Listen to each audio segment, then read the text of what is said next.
Heart disease is personal for me and my family. I held my father's hand as he passed away from his second heart attack. We were told that his heart disease was caused by cholesterol. And this is not true. And yes, Dad was taking a statin drug to prevent that second heart attack. Statin drugs are cholesterol-lowering drugs that have become the best-selling drugs in history based on a lie. The scam goes like this. Cholesterol's bad. It causes heart disease. And if you just get the number down, you'll be fine. These are all lies. So, did you know that in the United States we have 5% of the world's population and we consume 40 to 50% of the world's pharmaceuticals? Cardiovascular disease is not a disease of cholesterol, but inflammation. Cholesterol is actually protective.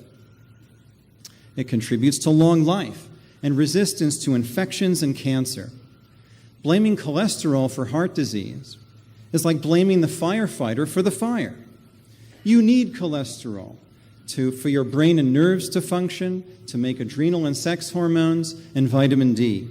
If it was so harmful, why would your liver make 85% of the total amount in your body? Did you know that the more you eat, the less you make, and the less you eat, the more you make? So, in 20 years as a clinical nutritionist, herbalist, and acupuncturist, I've seen that confused look in hundreds of patients as I unplug them from the matrix and let them know that cholesterol is good and essential to vitality and resilience. So, here's how it goes. You go in for your annual physical. Your doctor tells you your cholesterol's high and you need a statin drug to lower it or you'll die of a heart attack. But what's high?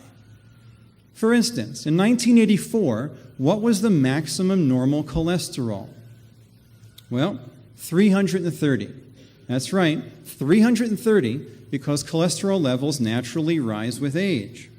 In 1987, 3 years later, the first statin drug came out, and it wasn't selling well. So the medical propaganda machine kicked in and created a new lie. The new lie was that cholesterol was evil and that you had to get the number down with a drug to the new normal of 200.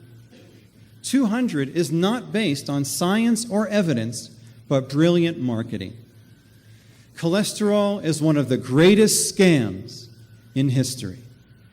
Did you know that half of the heart attacks and strokes happen in people with normal cholesterol? Plus, your doctor didn't mention that there's no statin benefit for women, and about 100 men need to take a statin for one to benefit. By comparison, just 3 people need to take a placebo for one to benefit. Just to be clear, there is no credible evidence linking dietary or blood cholesterol to heart disease, as Dad's cardiologist claimed. And statins are not only ineffective, they're dangerous. Did you know that diseases caused by statins include diabetes, cancer, nerve and muscle damage, suicide, depression, and, ironically, heart failure? Another common side effect of statins is something we Italians call stonad. Stonad means stupid. The medical term is impaired cognition, and it includes dementia and memory loss. Now, it's easy to remember because statin, stupid, and stonad all sound alike. Now, there are excellent lab tests for finding out what your risk of heart disease is. Cholesterol is not one of them. Those tests, such as urinary proteins, get ignored because there are no drugs to lower them. The only reason anyone is talking about cholesterol is because there are drugs that are great at lowering it. So what do you do for cardiovascular health? First, ignore blood cholesterol and be not afraid of foods that contain it. Get informed before doing anything to lower it. Next, eat plenty of healthy fats, like grass-fed beef, wild fish, organic eggs and olive oil, and cut down on your sugar and starch intake. See a natural health professional who understands which tests to do that really matter and what to do about it. Exercise, 4 hours each week. Now, this is less than the Boulder normal of 4 hours a day, but it's all you need. Take whole food supplements, including fish oil, and not synthetic vitamins. Love your cholesterol because it loves you. And remember, cholesterol is good. All together now. Cholesterol is good. Thank you very much.